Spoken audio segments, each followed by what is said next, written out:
All right, good afternoon, everybody. This is No Crybaby Rideshare coming back at you from the beautiful Las Vegas, Nevada. It's not raining today, nice and sunny and cool. Awesome, always good.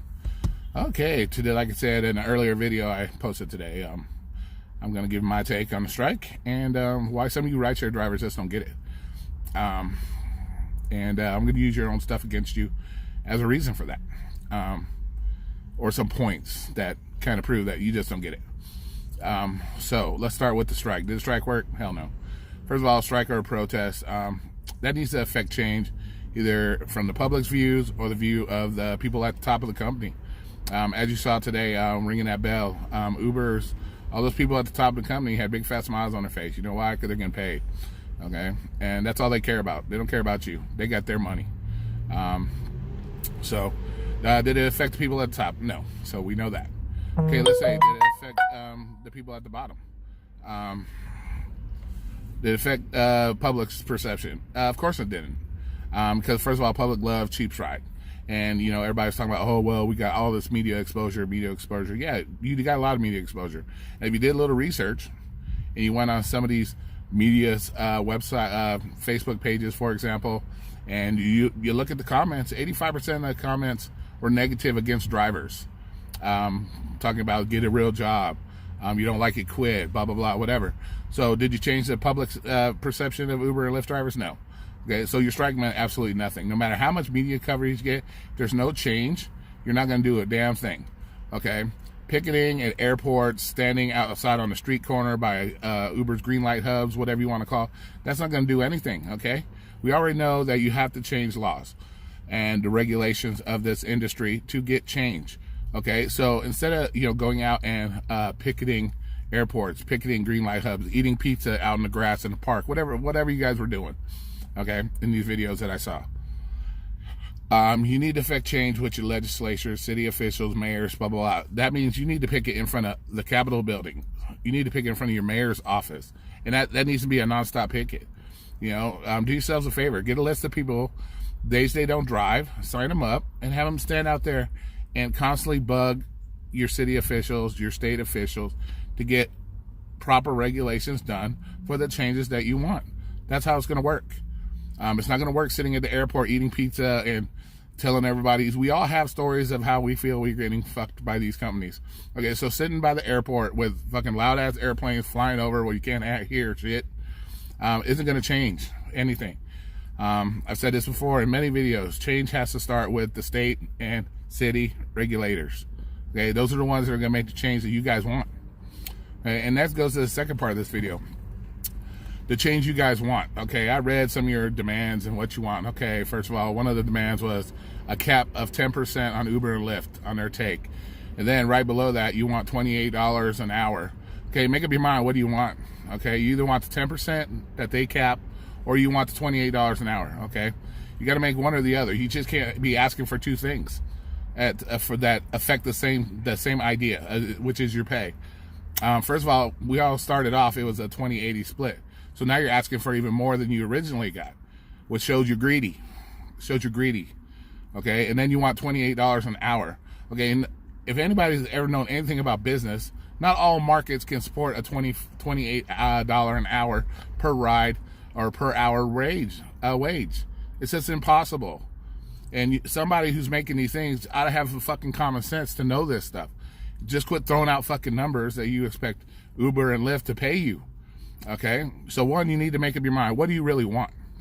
Okay, also with the $28 an hour, you're just going to start alienating a certain part of the public that won't be able to afford. You start getting in these high numbers, you're jacking up rates so high, you're going to alienate a certain group of individuals that can't afford to take Uber and Lyft, that may need to take Uber and Lyft, either to work, take their kids to school, go to the hospital, just everyday average working people that can't afford that kind of money because you want to be greedy. So make up your mind. What do you want? You want a 10% cap or do you want $28 an hour? Okay, you make the choice. Okay, that's one thing. Okay, then there was another thing, something about you want an elected person to be on Lyft's board of directors. How the fuck are you going to demand that they put somebody from you onto their board of directors? Second of all, who do you expect to pay for that? You expect Lyft to pay your person to go on there and tell them what to do with their own business? That's just fucking retarded too. That's retarded. Okay? And who's going to elect this person? Who is this person? Who's going to elect? What qualifies him that he can speak for all drivers? Let's think about that. Okay? What is his experience driving? What is his experience, period? Okay? You just throwing shit out there that makes absolutely no sense, trying to tell a business what they should do and shouldn't do on their board of directors. That's just dumb. Okay? Then there was something else, the TNC transparency. Okay? Talking about you want a quicker process for deactivations, and it has to be set at its just cause. Okay, if anybody knows, and look it up, do some research, look it up. Just cause is for an employee-based system. Okay, you're not a fucking employee, so they don't got to give you any kind of just cause of anything. Okay, what you're asking for is based on being an employee. You're not an employee. You're an independent contractor. That's what you people don't seem to understand. And this was happening in the live chat. What you people don't seem to understand, and you want to yell and scream and be all passionate. I love the passion. Okay, that's awesome. But what you don't understand is you let your passion get over your common sense. Okay? You're not an employee. Don't ask for things that are contributed or made laws for employees. Okay? They don't have to give you just cause for deactivation. And you're talking hundreds of thousands, if not millions of drivers. What, you expect them to just jump off the couch and get to your deactivation like this?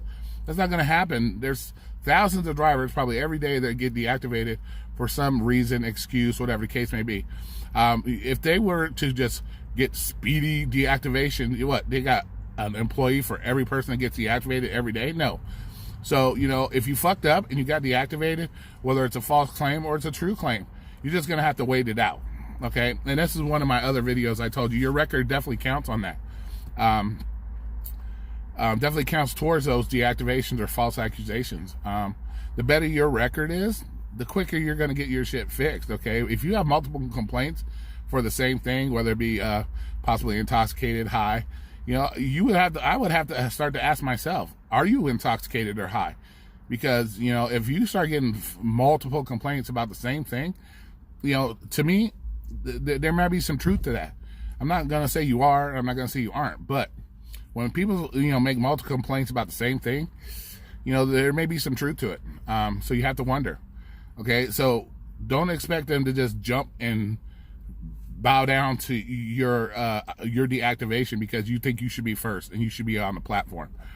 If you can't handle being activated, once again, one of my other videos, learn to manage your money so you don't have to worry about it. If you are deactivated for a week, you can still afford to pay your bills. Okay, manage your money. Learn to save money. Okay, what else was there? The whole thing about community standards. Talking about there needs to be new emissions standards. I don't know who the fuck even thought about that, because that's just dumb. All cars have emission standards set by the state in the city that they're in. So what the fuck does Lyft have to do with that?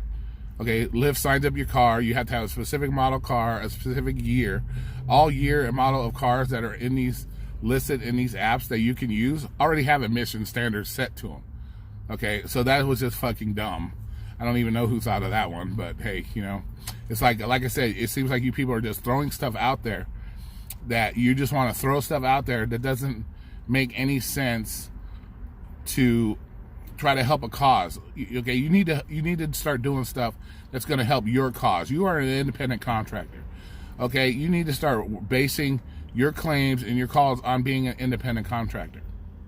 Okay, not just on employee stuff like the $28 an hour, not the just cause clause. That's all employee stuff. Also, one more thing. That goes back to the thing about showing the trip prior to getting by accepting the trip. We all know that's not going to work. You got all these people that cherry pick rides, so that's not going to work. And that's been proven. They did it before. And you think it's fair that you get all the good rides and then you leave all your other drivers, to the shitty fucking $3 rides? But that's how you guys are, though, because we all know rideshare drivers are all about themselves, most of them. And a lot of you have proved that. And so that will never work. And they're never going to do that because you got people out there that cherry pick the rides. And that wouldn't be fair for everybody. Just so you can have a little extra money because you want to cherry pick the rides. Okay, so that's just dumb shit. Okay, so a lot of you just don't get it. You just don't get it. You think that you can just bow down and demand all this shit. And you volunteered for this job. You signed up for this job. Okay, Lyft and Uber, they advertised the job. You went and you signed up for it. Okay, so whatever happens at that point, you signed up for it. Okay, and I've said this before. If you don't like it, quit. Those are your options. You gotta have to roll with the punches until there is some change, or quit. Okay, and the change isn't gonna come from picketing on the sidewalks, green light ups. You need to go to where you need to go, which is state and city regulators, to start getting that change that you really want. And for your change, make reasonable demands to start with. You just can't start throwing all this crap at them and expect people to listen, because one, it shows you look hella greedy, in my opinion. And it just shows you're lazy. You just want, once again, everything given to you. And for a shout out for a few people, because I was on a live stream last night, and you know, one person asked if I was an Uber shield. Yeah, fuck, I don't even ride for Uber. Uber can suck a dick. I don't care about Uber. I don't care about Uber. Okay, they've always proven from day one that they didn't care about you guys. Okay, and that was my whole reason for not signing up with Uber to begin with, is I just didn't want to be part of Uber, and I am still not a part of Uber. So for anybody that thinks I'm being paid by Uber, you're a fucking idiot. Okay, next would be, there was a comment made that something about being a couch person, warrior, and making my comments from the couch, that it's easy to do from the couch. Trust me, I'm not on the fucking couch. Okay, I'm out here every day driving. Okay, and my record shows it. 100 rides short of 12,000 damn near. Okay, so don't ever fucking sit there and say, oh, it's easy to say shit from the couch. I say what I say from fucking experience. Okay, I don't say anything just from the couch. I'm not a keyboard warrior. I'm on, like this video right now, I'm not a keyboard warrior. I'm out here. I work this shit every day. So keep those kind of comments to yourself. And don't let your passion for something override your sense of common sense. Okay, because it doesn't help the situation, and it doesn't make you look very, very good when it comes to these claims that you want to do or what you want, because you're using it off emotion and not common sense. And these companies could care less. These companies already care less about you as it is. So the overpassion, yeah, it's beautiful. I love it, but don't let it override your common sense. Okay. So with that being said, remember, you are the one that creates your own destiny. Nobody's going to do it for you. If you have any questions for me, feel free to make a comment. Definitely like, share, subscribe this video. It's that way, you know, more people see it. Maybe more people have comments and they would like to have a discussion about my take on things versus their take on things. Okay, so we'll talk to you later. You guys have a great day. If you get out there driving, be safe and have fun. All right, talk to you guys later. Bye.